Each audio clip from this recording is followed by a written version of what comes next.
Hello बच्चों, स्वागत है आपका नेक्स्ट लेक्चर में। हमने पिछले लेक्चर में हम लोगों ने समझा था कि भाग एल्गोरिदम विधि द्वारा जो है कैसे मोसो निकालते हैं। तो उसका एक फॉर्मूला था ए बराबर बी क्यू प्लस आर। हम लोग को वो फॉर्मूला इस क्वेश्चन में भी काम में आने वाला है। सबसे पहले हम इस क्वेश्चन को पढ़ते हैं, आइए देखते हैं। हमारा क्वेश्चन है, दर्शाइए कि किसी भी धनात्मक विषम पूर्णांक 6q+1 या 6q+3 या 6q+5 के रूप का होता है जहां q क्या है, कोई पूर्णांक है। जहां q क्या है, कोई पूर्णांक है। हमारा क्या था वो फॉर्मूला था हमारा भाग एल्गोरिदम विधि वाला, a बराबर बी क्यू प्लस आर, है ना, यही था ना।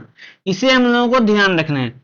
अच्छा, इसमें जो है a क्या होता है, तो a बराबर हम मान लेते हैं, माना कि a कोई धनात्मक पूर्णांक है। माना a कोई धनात्मक पूर्णांक है और b बराबर क्या दिया हुआ है, 6। b बराबर क्या दिया हुआ है, 6, है ना।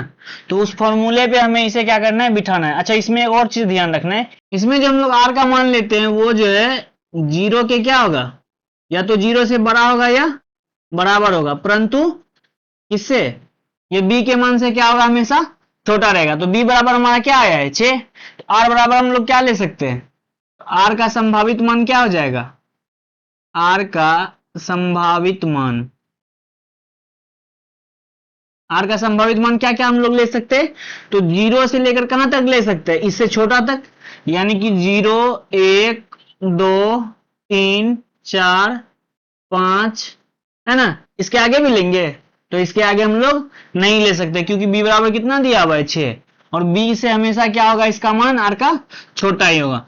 तो आइए अब हम लोग जो है एक एक करके r का मान इसमें और जो भी दिया हुआ है a बराबर बी क्यू प्लस आर में बिठाते हैं। तो सबसे पहले इसे लिख लेते हैं, a बराबर बी क्यू प्लस आर। देखिए a बराबर हम लोग को नहीं पता है तो a ही लिख देंगे।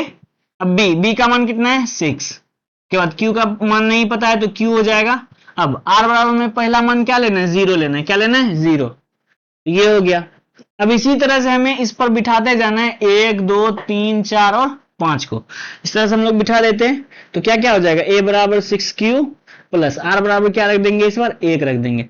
फिर इसी तरह से a बराबर क्या हो जाएगा, 6q, फिर r बराबर क्या रख देंगे, तो 2 रख देंगे।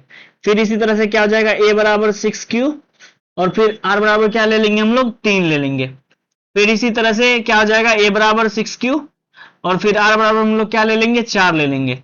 फिर इस तरह से ही a बराबर क्या हो जाएगा, 6q और फिर हम लोग r बराबर क्या ले लेंगे, तो 5 ले लेंगे। तो हमारा क्या क्या आ गया, a बराबर 6q प्लस 0, जिसे कि हम लोग क्या लिख सकते हैं, सिर्फ 6q भी लिख देंगे तो चलेगा।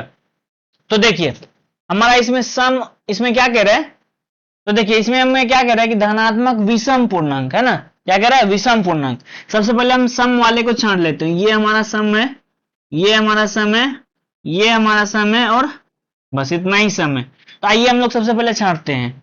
तो लिखेंगे हम यहां, चूंकि क्या क्या, 6q और क्या है, 6q प्लस 2 और दूसरा क्या है, तीसरा 6q प्लस 4, ये सभी क्या है, तो ये सभी धनात्मक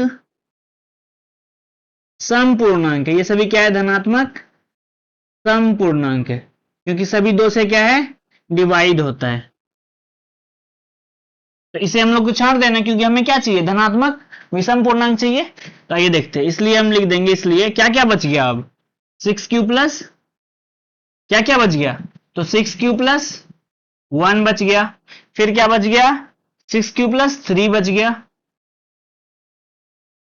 और क्या बच गया, 6q प्लस 5 बच गया। तो चूंकि हमने इन सभी को छांट दिया था, वो सभी क्या था, धनात्मक समपूर्णांक था। तो ये सभी क्या हो जाएगा, तो ये सभी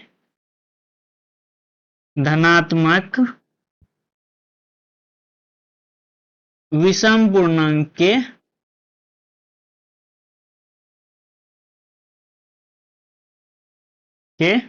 रूपों का